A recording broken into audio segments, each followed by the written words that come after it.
ब्रह्मा विष्णु और महेश ये तीनों पेटेंट दोस्त अब दुनिया ला तू ही मन चला थे। सृजन करता ब्रह्मा, पालन करता विष्णु और संहार करता शिव जी। अब तीनों मिल के ही दुनिया चलाना है। प्रेम से बोल दुर्गा मैया की जय। अब वो समस्या में तब मैं कैसे नहीं जाऊं तो कैसे करबे? कहते इसने जाबे तोला चीनदारी कुदादार ही हो आओ ते कहां भागबे? प्रेम से बोल दुर्गा मैया की जय। तब कैसे कराऊं? कहते एक काम कर, विष्णु जी कहा थे लक्ष्मी है नी, अरे राक्षस मना आओ सुंदरतम जल्दी मोहित हो जाते तो एक काम करते नारी बन जाती। ते कैसे गोठियाता सो धोती पहिर रही है कहीं लुगरा पहिरूं अते हम पहिरा बोन की। प्रेम से बोल दुर्गा मैया की जय। तोला ऐनी नारी ग्रुप बना देते तोला जाना तो है का कैसनो करके ऐनी शिव जी बचाना है। तो एक काम कर सुंदरतम जल्दी मोहित हो जाते आकर्षित होते तो एक काम कर दे ऐनी ते नारी बन जा विष्णुमोहिनी बन जा। प्रेम से बोल दुर्गा मैया की जय। तमोर सिंगार कौन करी? कहते हम करबो मैं पहिरा देतो की। हाँ लानी से लुगरा गा और लुगरा पहिरा दिस। हाँ कुछ आके भाई वो तो माता है लक्ष्मी जी पहिरी तो नान मुने वो कई जन माता मन ऐसे मर्यादा से पहिर देते 33 रुपया का लुगराल दे दे ऐसे पहिर दी ही नहीं मर्यादा से तो हल्का से हल्का लुगरा फप जाते। अब एक जन लगते 4000 के लुगराल दे दे पहिरी हाथ दिया ले हम गोबर फेंके जात हन के सही बोलो तरीका च नहीं है तब कैसे कर तो मर्यादा। प्रेम से बोल दुर्गा मैया की जय। गरीबी और अमीरी है मर्यादा नहीं बनाए भाई हमन आचरण बनाना पड़ी कैसे हैं? सुदामा से कोई गरीब नहीं रही लेकिन आचरण कतक सुंदर रही। हाँ ओकर सन गरीब होए नाके चल के कोई होई। हाँ वो तत्का जगह सिले रहा धोती ला तो सिले जगह च नहीं रहा भैया। आजकल उसने कोनो पहिरते नान चल लइका नहीं पहिर एक कनी चिरा जइते हम नहीं पहिरन फट गए कतो कहीं खोस नहीं है फट गए तेल नहीं पहिरे। हाउ पहली हमन टप्पा लगा पहिरा 8वीं के पढ़ात ले हाफ पैंट पहिरे हैं चाहे गरीब घर के लड़का हो चाहे अमीर घर के वो टप्पा लगान उदारी उसने चले पैंट में हाफ पैंट में गा पाछू दा टप्पा लगे रहा का बड़बड़ और पहिर हो जा और फुल पैंट पहिर के जाते नहीं गुरुजी पढ़ा पढ़ दे जा हाफ पैंट पहिर के आबे कहे। हाँ हमन पढ़ाते रहते समय में अमीरी गरीबी वाला बात नहीं है। ते बड़े घर के बेटा तो जैसे पावे तैसे पहिर के आबे नहीं बने किसे जा हाफ पैंट पहिर के चल वो फुल पैंट पहिर के जाते रटारा दे गुरुजी मन हाफ पैंट पहिरा हुआ और तोर घर में पहिरत रहे कत्का बड़े आदमी आते। प्रेम से बोल दुर्गा मैया की जय। गरीब हो अमीर हो हाफ पैंट टप्पा लगा पहिरान वो चिरा जाते हमन टपर के पहिरान आपके लड़का मन चिरहाल नहीं पहिरे वो चिरहाल दुकान ले पहिरते चिरहाल दुकान लेक ना नहीं आप जींस कर है कर चिरा जा रहा था ये करा। एक दिन पूछे हमार गांव देवारी बार तो दादा नहीं ले रे कपड़ा कते लेगा कते हर ये तो चिरा गए नीगा फैसा ने कते वो माड़ी बुनका थे ते फैसा ने जी आजकल ऐसे हमन कथा ना मन आगे बढ़ा था आगे नहीं दादा औ गरतम जात हन मर्यादा खंडित करत हन किसे। हाँ पहली कमीज रहा याद यहां ले यहाँ नापा ले यहाँ ले है नी वो पैंट चिरा जाती तब वो कमीज में पहिर के है नी कमीज ला तोप के ते आ जाते। अब आजकल वो 60 का तेजीज करा छोटे वाला वो कपड़ा वाला बने देते गा तो बने के लाई लेकिन सिलवैया हाथ की धुल सिलवही हुआ ईट का सिल कही ऐसे टांगबे तो बंडी मंडी सरी दिखाते। अब ये जींस चिरा जाए घर आए सखी हो दो कहा ये तो सब तमाशा है आए किसे तो मर्यादा बना के रखो भाई। हमरे कल्चर में जिला है हमने बहू बेटी के बीच में रहना है। ये बड़ी अच्छी बात कही आप। अब हम ही मन अपन मर्यादा खंडित करबो तब कैसे बनी। हाँ पहली माता मन के मोट लुगरा है कोष्टवा लुगरा हाँ 2 ठन साड़ी लोड़ के सूझ जाते और तोर जड़कल्ला ना हाथ जाती। अब आजकल वो नेट लुगरा नेट हाउ का लुगरा नान हुआ कथे नेट लुगरा वैसे देखबे ते वहां बड़गड़ दिख जाही। ये सब तमाशा है तो अंग प्रदर्शन मत हो बने कपड़ा पहिरो मर्यादा जतका हो सके ढका जाए का अंग ओकरे बर तो मर्यादा और कपड़ा बने का तो आजकल हम ही मन खंडन करा था। प्रेम से बोल दुर्गा मैया की जय। कैसे पूरा ढके रहे ना चाहिए। हाँ माता मन साड़ी पहिरो तो बिल्कुल मर्यादा से। हाँ अंग प्रदर्शन मत हो। पहली ब्लाउज है यहाँ रहा पोलखा है वो ब्लाउज पोलखत का थे का तुम्हार गाँव दहर का था ब्लाउज ये हाथ यहाँ रहा बेटी छोटे हो जात। हाँ एक कनी बढ़ जाई नहीं टेला लगा रही दे ऐसे नहीं काटती से ऐसे तो टेलर के का है वो तो काटेज बर कैंची धरे हो जतका पावे ततका काट दी मर्यादा का कर दी हमरे जही का कैसे हाँ? एक जन उसने और टेलर रीस गा टेलर घाट 3-4 जन टेलर ओकर भौजी टेलर है नी ओकर ननंद हां यहू हरे टेलर ई दे हां कैसे करबे टेलर वाला बात खोली तो वहू प्रचार बता बेचारा प्रेम से बोल दुर्गा मैया की जय ओकर बहिनी झलक टेलर और सब ले छोटे भाई रहते हा लड़का बहू के रहेगा ओकर बर बिहाव कर दी और बर बिहाव करी तब गवन ले बार जाना रही तो एक ठन हां पैजामा ले दे रहा तो वहू घोला ला लंबा है नहीं मोड़ मुड़ा के बारात के रहा है बेचारा ये अब्बा लंबा है कह के मैं आज ले जाऊं भैया कैसे वो काट देतेगा एक बीता लंबा होते पैजामा ओकर बड़े भाई कहते मोर का टाइम नहीं है रे 26 जनवरी आत है लइका मन के कपड़ा सिलात होते जाओ तोर भौजी कबे ओकर भौजी झलोक टेलर भौजी कहते काय बाबू वो पैजामा अब्बा लंबा होते या तोर देरानी लेबर जहूं आज तकतका एक भी ताकत मैं मोर कर समय नहीं काटे के मैं वहां कपड़ा ला तसीला थी जा तोर बहिनी कबे ओकर छोटे बहिनी कर चल दिसनो नहीं कहते काय भैया मोर पैजामा बरोबर करके काट दे तेरे कतका लंबा एक भी ता मोर कर अब्बा टाइम में नहीं है भैया सिलहू में हां ले समय मिली देखूं कि इसगा अभी नहाई चल दी ले कोनो नहीं करो तो मोड़ मुड़ाक जहूं कहीं सीधो है बेचारा अब बोला नहल गीत तहन है नी इमा सोचिन गाँव कर बड़े भैया रे लड़का कौन दाए अभी मजा आएगा ना भीड़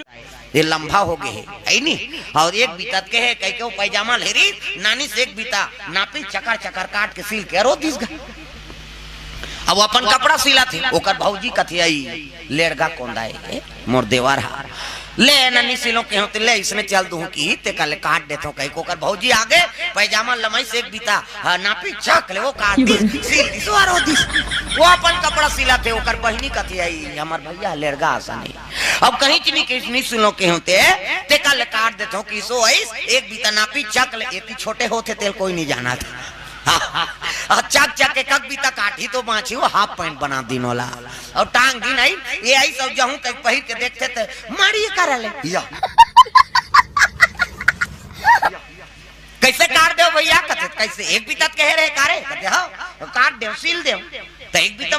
अतका खड़िया हो जाएगा ओकर भौजी कहते एक बीता कह रहे बाबू महू काट दे ओकर बहनी कहते एक बीता कह रहे महू काट दे ओला हाफ पैंट बना दूंगा प्रेम से बोल दे भैया की जय ऐसे ऐसे काम है ऐ नहीं तो देख के उनके काम करबे तब बंद थे प्रेम से बोल दुर्गा मैया की जय तो भाई हमन बताबो तैसे करी हुआ और अजारा बताबे तो जे पहिते काठी गड़बड़ होई ना हाँ तो मर्यादा से कपड़ा पहिरो तब जीवन में आनंद प्रेम से बोल दुर्गा मैया की जय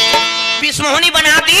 और कपड़ा पहिराई बेलाऊ हाँ भगवान जी वो तो कन्या काट ले चुंदी भगवान नारायण के बेनी गाँव दी दादा हाँ मेकअप वेकअप करे कोई जरूरत नहीं आजकल कहाँ पावे डोकरी मन मेकअप कराता मरे के लायक हो गए थे हाँ यहाँ भावल काट डार थे यहाँ देला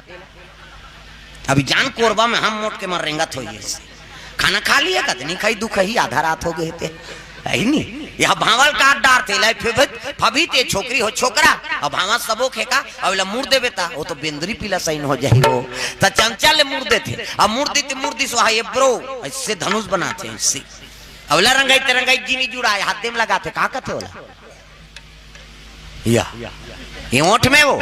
हाँ लिपस्टिक ओला इसे आइट बे तो हनो निकालता ओला लगा के चले जा दूसरे देखते कह दे तो घुदेवरे रंचंडी दे याद है कहे मैं नहीं कहा का मेकअप मत करो कह के आई नहीं वो मेकअप करे बर बने हैं लेकिन फप जाते का ना मेकअप कोनो झझक गते मेकअप जी अब बिरबिट ले कारी है और गुलाबी पोत दी था लहू चूके सही नीति खेवा तब फप जाते का ना मेकअप तागा आई नहीं ये तलाते का तीन सजावे तलाते का तीन सजावे विष्णु जी विष्णुनी बनाए लग गए अतक सुंदर भगवान नारायण दिखा थे प्रेम से बोल दुर्गा मैया की जय मर्यादा भगवान नारायण विष्णुनी बना दी मुंह ढाके है और आकाश मार्ग में उड़ते उड़ते जे कर भस्मासुर शिव जी साजे रूप में पेड़ मूड में डारे है नहीं मुड़ला तिही कर पहुंचे लगेगा भगवान नारायण चले जाते झम्मा झम्मा ये दे इसने ये वो विष्णुनी हाँ उधारी फोटो खींचे हैं तब धरे है नहीं कतक सुंदर लक लक लक को कर रूप बरत है और भगवान नारायण आकाश मार्ग से आते छम छम पायल बाजत थे दादा तब पायल की झनकार रस्ते रस्ते ढूंढूं तेरा प्यार रस्ते रस्ते पायल बाजत छम छम अब ये देखे लगे भस्म भस्मासुर, प्रेम से बोल दुर्गा मैया की जय। हाँ भस्मासुर देखे लगे वो कन्या उतरा थेगा, वो तो विष्णुमोहिनी बने है। अब भगवान ले ज्यादा सुंदर कौन दिखी जी, जे दुनिया बनाए है। प्रेम से बोल दुर्गा मैया की जय। छम छम वही कर उतरे लग गए और उतरी तब भस्मासुर के नजर ओकरे ऊपर पड़ के कथे रे तक सुंदर नारी। प्रेम से बोल दुर्गा मैया की जय। अगर ये जीवन में आ जा तो मोर जीवन सुधर जा। एक खसर्रा सोचा थे देख कैसे। हाँ प्रेम से बोल दुर्गा मैया की जय। ये नारी अगर जीवन में हमारा आ जाए तो जीवन सुधर जाए कह के वो शंकर जी धाल छोड़ दी और वो नारी आते तेती दौड़े लग गए सुंदरी कह के। भगवान नारायण कहते हाँ आ मर बे आ है नहीं ओकरे पर तो फांदा फेंके कैसे। हाँ राक्षस मन मरीन ते कर कारण का ये सुंदरता में मरे हो मन का। प्रेम से बोल दुर्गा मैया की जय। उल्लू को दिवस न दिखे और काग दिखे न रात, और कामी आदमी अंधा है दिवस दिखे न रात। उल्लू ला है नहीं दिन मान नहीं दिखे खुसरा चिरेली, कौवा ला रात कर नहीं दिखे है नहीं, और कामी आदमी अतकापन अंधरा है ओला दिन मान दिखे न रात दिखे है नहीं, न बहू बेटी दिखे न तगोता दिखे, ओला काम से मतलब। प्रेम से बोल दुर्गा मैया की जय। तो उल्लू को दिवस न दिखे काग दिखे न रात, और कामी आदमी अंधरा है दिवस दिखे न रात, ओला दिन मान नहीं दिखे न रात दिखे न बहू बेटी दिखे न तगोता दिखे न उम्र नहीं दिखे, कामी आदमी। प्रेम से बोल दुर्गा मैया की जय। ये तो काम में फंस गए। सुंदरी का एक दौड़ी गा कहने लगे सुंदरी कहां से आए हो, वो कते दिन के नी नहा है नहीं देवलोक से आए हैं अप्सरा। प्रेम से बोल दुर्गा मैया की जय। अब देवलोक से आए हो कि तब है नहीं। हाँ कहने लग गए हाँ आपके नाम का नाम है, कहते मोर नाम विष्णुमोहिनी। प्रेम से बोल दुर्गा मैया की जय। तो मोर से विवाह कर लेना, कहते मेरे घर सोरे विवाह करूं कैसे। जे मोला नित्यम हरा दी, जे मोला गायन में है नहीं हरा दी, मोर काम का है नित्य करना, और जे नित्यम मोला हरा दी उही में पति बनूं। हाँ जे नित्यम निपुण हो तो नाचे लाते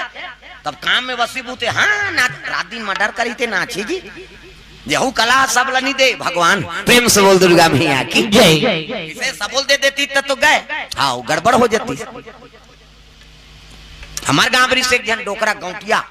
अब हमन पिटी सीखेंगा सारे गामा पादा निशा कई बजान तो डोकरा हिजगा लागे। वो डोकरा कहते महू सीखू रे नान नान मन बजाते महू सीखो ने कहते पेटी ले लेंगा और नावा पेटी ले दारी से अब कतको बताए नो ऐसे ऐसे मात्रा है बजा है नहीं कहाँ तिल चपका चपका तोती जाए वो तिल चपका चपका तेती आए वो मर के फिर नहीं सीखी सो।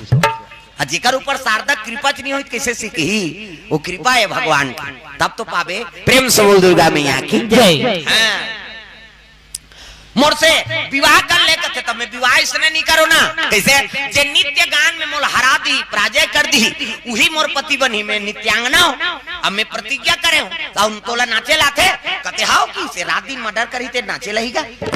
है नहीं कहते चल नित्य का। हाँ बस वही तो चाहत रहा है शिव जी भुला गए भस्म कड़ल पहिरे है अब वो वरदान का है जेकर मुड़ी माढ़ी तो वो जल के राख हो जाए है नहीं काम में बसीभूत हो गए कौन ये भस्मासुर। प्रेम से बोल दुर्गा मैया की जय। अब नित्य चले लगेगा तब नाचे मन मोरा मगन दिखला धीगी धीगी नाचे मन मोरा मगन दिखला धीगी धीगी साधिनी ना नाधिनी नित्य चला थे अब नाचे शुरू करीगा ते कभू नहीं नाचे थे सके। प्रेम से बोल दुर्गा मैया की जय।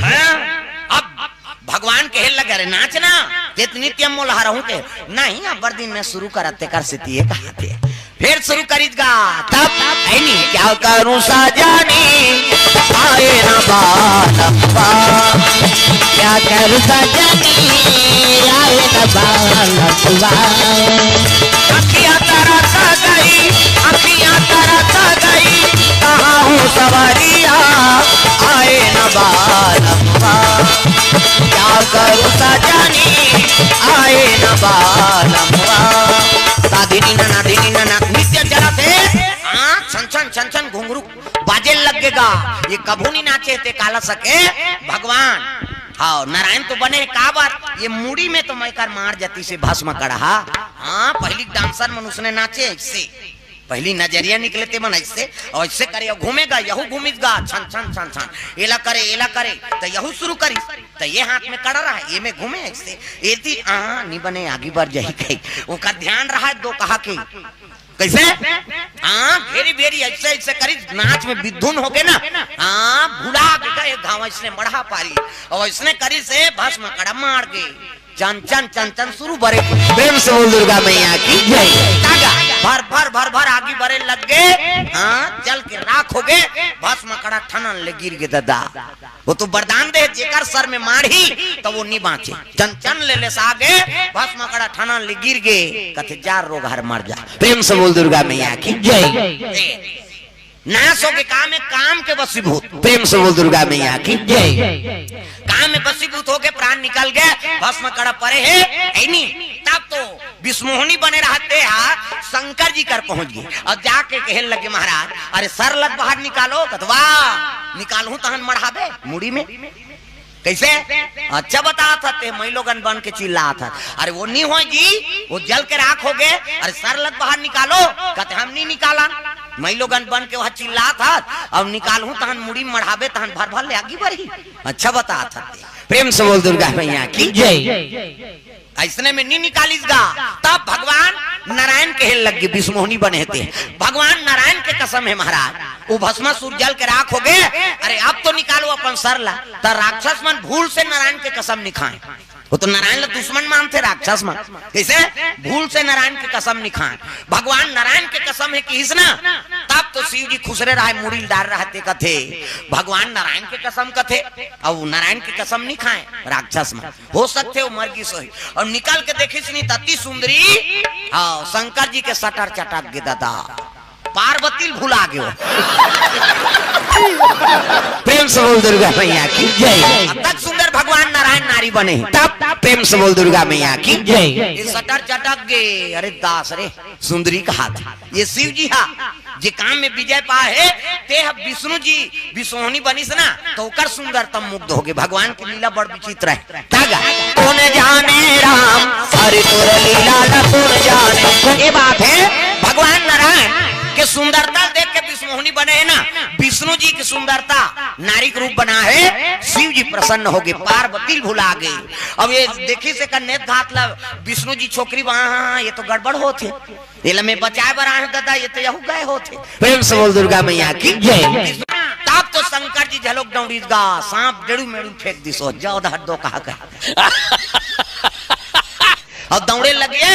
रुकना कते आई कैसे करते दाई अब तो भाई साड़ी पहिरे है महिला माता मन कतक भागे सके है नी छोकरी भागल कभी छोकरा को ये तो जधरंगा है दादा एक कदम ये करते एक कदम वहां करा जझरंग दौड़ा थे आई कतिए रुकना ये कहाँ के रुकई वो तो आई नहीं मुग्ध हो गए विष्णु जी की सुंदरता में और जाके पुटारदारी विष्णु जी विष्णुमोहनी बने तेला चमचम ले आंखी मुंदा है और आंखी मुंदा है और कहा थे का पार्वती बड़की रही तोला छोटकी राखू कहा प्रेम से बोल दुर्गा मैया की जय शंकर जी मोहा गए विष्णु जी की सुंदरता है नी और अपन भुजा में पकड़ ले और कहने लगे पार्वती बड़की रही तोला छोटकी राखो में ऐसे की विष्णु जी कथे अरे ये नारी बने तो संकट हो गए दादा कैसे अपन रूप में आके विष्णु जी आखिल मुंदे चतुर्भुज प्रेम से बोल दुर्गा मैया की जय।